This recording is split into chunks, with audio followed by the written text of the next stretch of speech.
Hello and welcome dear students. I am Rimi Jain and today I am going to start a new series for class 11th और यहाँ पे मैं जो topic choose कर रही हूँ वो है सीक्वेंसेस एंड सीरीज। आप लोग क्लास 10th में अरिथमेटिक प्रोग्रेशंस पहले से पढ़ चुके हैं तो ये टॉपिक आपको बहुत इंटरेस्टिंग भी लगेगा और इजी भी रहेगा समझने के लिए। तो मैं यहाँ से स्टार्ट इसीलिए कर रही हूँ ताकि आपको थोड़ा सा इंटरेस्ट यहाँ पे पहले से आ जाए और उसके बाद में मैं धीरे धीरे करके आपको पूरा सिलेबस यहाँ पे कवर करा दूंगी। तो आइए देखते हैं अब यहाँ हमें पढ़ना क्या क्या है। सीक्वेंस देखेंगे, सीरीज देखेंगे और प्रोग्रेशंस हमें पढ़ना है।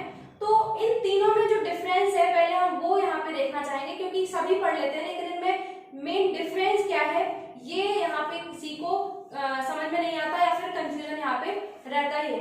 तो सीरीज और सीक्वेंस और प्रोग्रेशन ये हम देखेंगे। सीक्वेंस क्या है सबसे पहले ये देखिए, sequence is a set of numbers which are arranged in a definite order under a definite rule.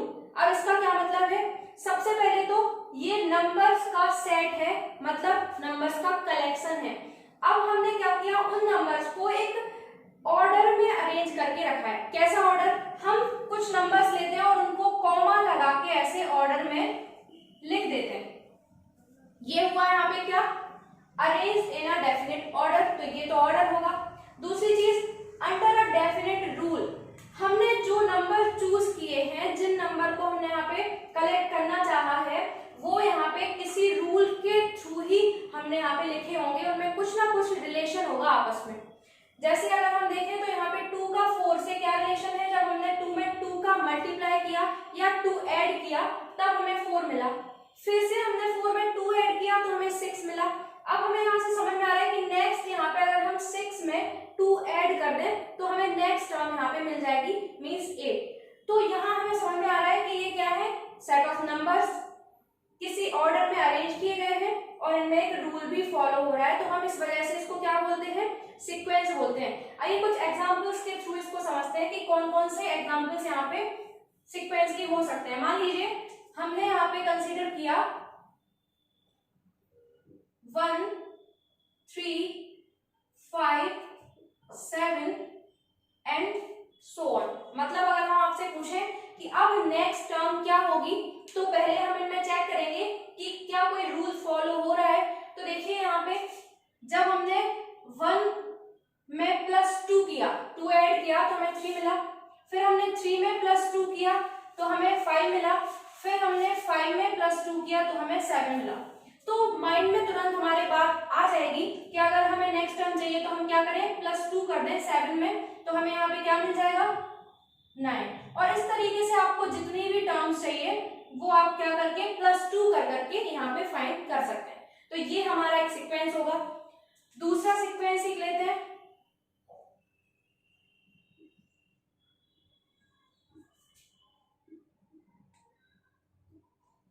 देखिए यहाँ पे मैं आपसे पूछूं कि नेक्स्ट टर्म क्या होगा तो क्या बता पाएंगे। देखिए यहाँ पे मैंने क्या लिखा है, 2 के बाद 4 आ रहा है, 2 2 जा 4, 4 2 जा 8, 8 2 जा 16 और 16 2 जा 32। तो क्या नेक्स्ट यहाँ पे बता सकते हैं, क्या यहाँ पे 32 में हम मल्टीप्लाई करके फाइंड नहीं कर सकते, हम क्या कर रहे हैं 2 का मल्टीप्लाई कर रहे हैं और हमें नेक्स्ट टर्म मिलती जा रही है। देखिए तो यहाँ पे भी हम नेक्स्ट टर्म चाहिए अगर हमें तो हम क्या करेंगे 2 का मल्टीप्लाई कर देंगे किसमें 32 में, तो हमें यहाँ पे क्या मिलेगा 64। तो ये भी हमारा क्या है, एक सीक्वेंस है। अब यहाँ पे ये 2 सीक्वेंस हमने ले लिए, मान लीजिए एक और मैं यहाँ पे कंसीडर करती हूँ 1 4 9 16, इसके बाद में 25 और फिर मैं आपसे यहाँ पे पूछती हूँ कि नेक्स्ट क्या आएगा। तो यहाँ पे भी आपको थोड़ा सा समझ में आएगा कि मैंने क्या लिया है। देख लीजिए ये 1 का स्क्वायर है, 1 का स्क्वायर, 2 का स्क्वायर, 3 का स्क्वायर, 4 का स्क्वायर, 5 का स्क्वायर, तो फिर नेक्स्ट यहाँ पे क्या आना चाहिए 6 का स्क्वायर मतलब 36। तो यहाँ से भी आपको नेक्स्ट नंबर समझ में आ गया।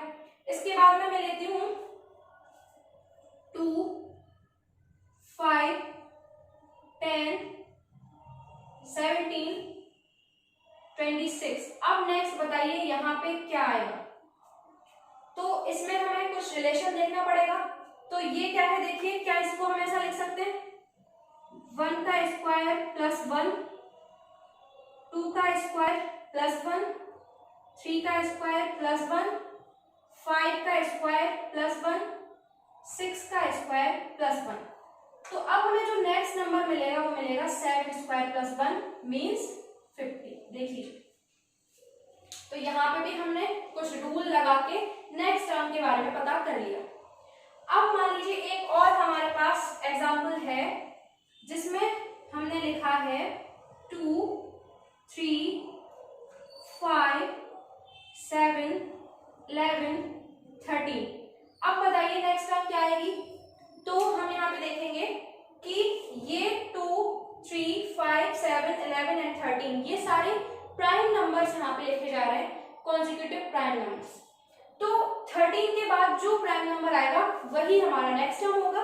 मतलब 13 के बाद यहाँ पे क्या आने वाला है देखिए 17। तो यहाँ पे भी हमें समझ में आ गया कि नेक्स्ट टर्म क्या होगा। आ रहा है ना समझ में। तो यहाँ पे हमें अलग अलग तरीके से नंबर्स में कुछ रिलेशन दिखता है और हम नेक्स्ट टर्म के बारे में पता लगा लेते हैं।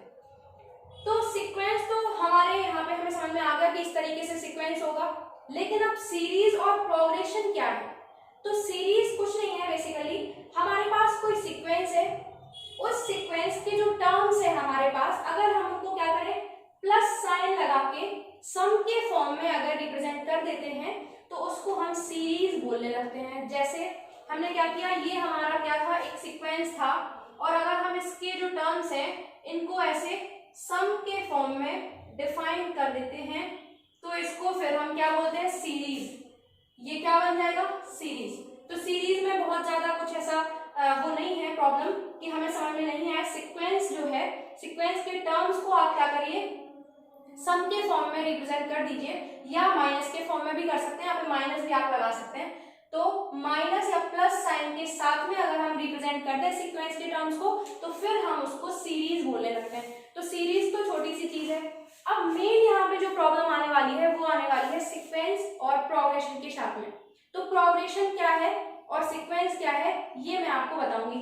तो पहले हम इन सीक्वेंस पे थोड़ा सा कुछ और वर्क करेंगे, देखेंगे कि इनमें क्या कुछ चल रहा है, क्या इनमें भी कुछ डिफरेंस है। सारे हमने सीक्वेंस लिखे हैं। तो यहाँ पे देखिए, अगर मैं आपसे कहूँ कि एक जनरल टर्म बताइए, मतलब अगर मैं आपसे कह दूं कि 90th टर्म बताइए इस वाले सीक्वेंस की, तो क्या आप बता पाएंगे? क्या nth टर्म, मतलब कोई भी n एक रैंडम नंबर है, नेचुरल नंबर, मैं आपसे कहूँ nth टर्म बताइए तो क्या आप बता पाएंगे?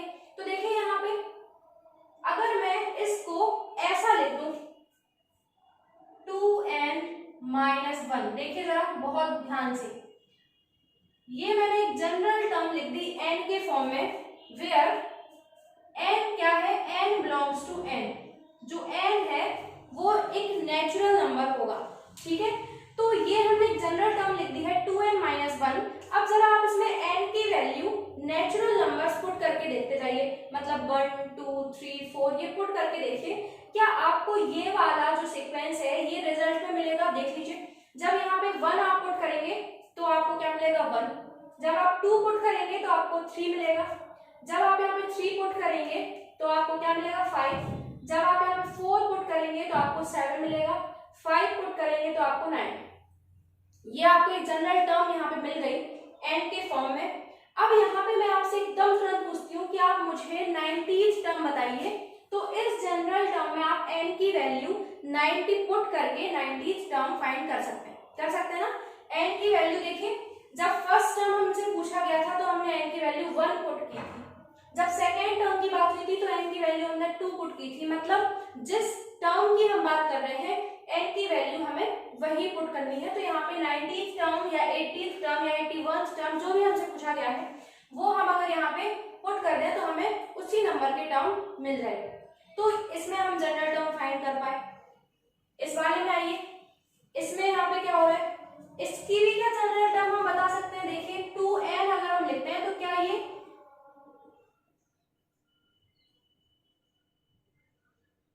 फॉर ऑल लिख लीजिए। तो क्या यहाँ पे ये वाली जो हमारी सीक्वेंस है ये हमें मिलेगी रिजल्ट में, चेक करके देख लीजिए। n की वैल्यूज पुट करते जाइए 1 से लेके जहां तक आपका मन करे। तो 1 से लेके 1 तक हमने पुट किया तो हमें 2 मिलेगा। देख लीजिए, जब वहां पे 2 पुट करेंगे n की वैल्यू तो 2 2 जा 4, फिर 3 पुट करेंगे तो कितना मिलेगा, सॉरी यहाँ पे 2 की पावर n कर लीजिए, हाँ अब ठीक रहेगा। तो जब हम n की वैल्यू क्या पुट करेंगे, 1 पुट करेंगे तो 2 मिलेगा। जब n की वैल्यू यहाँ पे हम 2 पुट करेंगे तो 4 मिलेगा। जब n की वैल्यू 3 पुट करेंगे तो 8 मिलेगा। जब 2 की वैल्यू 4 n की वैल्यू 4 पुट करेंगे तो 16 मिलेगा। इस तरीके से हम यहाँ पे n की वैल्यूज पुट करते जाएं और हमारा सीक्वेंस मिलेगा। क्यों, देखिए ये जो नंबर था 2, इसको हम 2 की पावर 1 लिख सकते थे, 4 को 2 की पावर 2 लिख सकते थे, 8 को 2 की पावर 3 लिख सकते थे, 16 को 2 की पावर 4, इसको 2 की पावर 5 और 64 को 2 की पावर 6। तो अब हम अगर आपसे पूछे, देखिए 2 यहाँ पे हर जगह कॉमन है, मतलब 2 की पावर्स को ही हमने सीक्वेंस के फॉर्म में लिखा है ना। और ये पावर में जो नंबर है, ये देखिए ये नेचुरल नंबर के फॉर्म में इंक्रीज हो रहा है, 1 2 3 4। तो यहाँ पे जब फोर्थ टर्म थी तो n की वैल्यू 4 थी, जब फिफ्थ टर्म थी तो n की वैल्यू 5 थी, जब फर्स्ट टर्म थी तो n की वैल्यू 1 थी। तो अगर मैं आपसे कहूं कि अब मुझे आप 75th टर्म बताइए तो आप क्या करेंगे, n की वैल्यू क्या कर दें, 75 पुट कर दें, तो ये हमारा क्या निकलेगा, 75th टर्म। मतलब यहां से भी मैं आपसे कोई भी रैंडम नंबर पूछूं कि इस नंबर की आप मुझे टर्म बताइए तो आप मुझे आसानी से बता देंगे। क्लियर।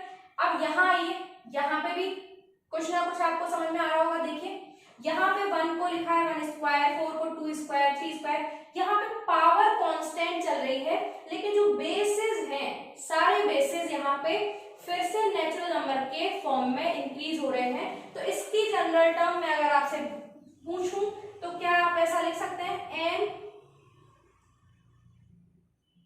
n की पावर 2। देख लीजिए n की पावर 2, n की वैल्यूज पुट करते जाइए 1 2 3। n जब 1 पुट करेंगे तो 1 का स्क्वायर, n जब 2 पुट करेंगे तो 2 का स्क्वायर, n जब 3 पुट करेंगे तो 3 का स्क्वायर। ऐसे ही अगर आपसे मैं पूछूं कि फिर से वही 90th टर्म बताइए तो n की जगह पे 90 पुट कर देंगे तो 90 का स्क्वायर ये हमारी 90th टर्म में मिल जाएगी। तो यहाँ से भी जनरल टर्म मिल रही है और जो भी आपसे मैं टर्म पूछ रही हूँ वो आप मुझे बता पाएंगे। ऐसे ही इस केस को भी आप लिख सकते हैं। देखिए यहाँ पे फिर से इसकी जो जनरल टर्म होगी वो क्या होगी, n स्क्वायर प्लस 1। 1 यहाँ पे हर जगह कांस्टेंट है, 2 यहाँ पे हर जगह कांस्टेंट है, लेकिन 1 2 3 4 5 ये जो है n के फॉर्म में बढ़ रहा है, नेचुरल नंबर के फॉर्म में। तो यहाँ पे भी जनरल टर्म मिल गई। अब आते हैं यहाँ पे, देखिए ये हमने जो सीक्वेंस लिखा था, ये क्या लिखा था, यहाँ पे प्राइम नंबर्स को हम यहाँ पे लिख रहे थे। तो प्राइम नंबर्स में कोई भी पैटर्न फॉलो नहीं होता। देख लीजिए पैटर्न यहाँ पे कोई फॉलो नहीं है कि हम किसी फिक्स नंबर का मल्टीप्लाई कर रहे हैं या कोई फिक्स नंबर ऐड कर रहे हैं या स्क्वायर कर रहे हैं, कुछ भी यहाँ पे पैटर्न फॉलो नहीं हो रहा। और इस वजह से यहाँ पे क्या होगा, हम कोई भी जनरल टर्म नहीं दे पाएंगे। मैं आपसे ऐसे ही पूछ लूंगी कि आप मुझे 100th टर्म बताइए तो आप नहीं बता पाएंगे। मैं आपसे कहूंगी 60th टर्म बताइए तो भी आप नहीं बता पाएंगे। आपको कैलकुलेशन करना पड़ेगा, कॉपी में लिखना पड़ेगा, तब जाके आपको कोई टर्म मिलेगी। तो यहाँ पे आप जनरलाइजेशन नहीं कर पा रहे हैं कि क्या इसकी कोई nth टर्म होगी। तो यहाँ पे हमें क्या समझ में आ रहा है, जो सीक्वेंसेस होंगे इसमें हर तरीके के यहाँ पे हमें पैटर्न मिलेंगे। कुछ ऐसे पैटर्न होंगे जिनमें हम जनरलाइजेशन करके यहाँ पे उनको रिप्रेजेंट कर पाएंगे, और कुछ ऐसे होंगे जिनमें हमें क्या करना पड़ेगा, एक बेसिक लॉजिक लगाना पड़ेगा और उनके थ्रू ही हम यहाँ पे क्या करेंगे, नेक्स्ट टर्म पता लगा पाएंगे। तो सारे सीक्वेंसेस को हम जनरल फॉर्म में रिप्रेजेंट नहीं कर पाते, जनरल इक्वेशन उनकी हमें नहीं मिलती। ये बात क्लियर है। लेकिन अब यहाँ पे इनमें से हमने क्या किया, जिन जिन सीक्वेंसेस की हम क्या करें, जनरल टर्म डिफाइन कर पाए, उनको हमने अलग कैटेगरी में रख दिया। इनको हमने क्या बोला, प्रोग्रेशन। ये देखिए यहाँ पे जनरल टर्म थी, यहाँ पे जनरल टर्म थी, यहाँ पे भी जनरल टर्म थी। तो ये सारे जो हमारे सीक्वेंसेस हैं, हमने इनको क्या बोला, प्रोग्रेशन। जिनमें जनरल टर्म हम डिफाइन कर पाए वो कहलाती है प्रोग्रेशन, और जिनमें जनरल टर्म डिफाइन नहीं कर पा रहे, लॉजिक के साथ ही हमें नेक्स्ट टर्म मिलाना है, पता करना है, तो वो यहाँ पे क्या होगा, हमारा सीक्वेंस में ही आएगा। तो यहाँ पे ये प्रोग्रेशन हमें समझ में आया कि कब हम किसी सीक्वेंस को प्रोग्रेशन बोलेंगे, जब हम उसकी जनरल टर्म फाइंड कर पाए। अब यहाँ पे हमें 3 तरीके की प्रोग्रेशन पढ़नी है। अरिथमेटिक प्रोग्रेशन हम पढ़ चुके हैं, अब हम जियोमेट्रिक प्रोग्रेशन भी पढ़ेंगे।